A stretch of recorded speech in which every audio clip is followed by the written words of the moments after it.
One of the most commonly asked questions in Outlook Online is how do you recall a sent email? Now, many users are used to doing this in the desktop client versions of Outlook, but this is something that unfortunately you can't actually do in Outlook Online, or at this moment in time you can't do that. However, I'm going to show you in this video a neat little trick that you can make use of, which will give you a 10-second grace period before your emails are actually sent. And this is making use of the undo send option. So we're going to go up to the settings menu at the top right, and then we're going to look for the email group and compose and reply. From here we'll scroll down and you can see we have the undo send option. Now we can make this either 5 seconds in length or 10 seconds, and then all we need to do is click on the save button, close this menu down, and then we're going to generate a new email just now.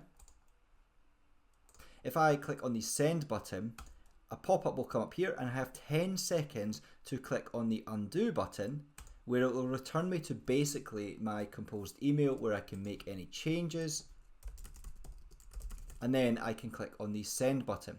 One thing to be aware of is this little cross here does not cancel sending. What this does is it actually closes this notification and will immediately send this email just now. So if you want to buy yourself an extra 10 seconds, just enable the undo send option, and if you need to, just click on that undo button so you can go back, make some changes to your email before sending it.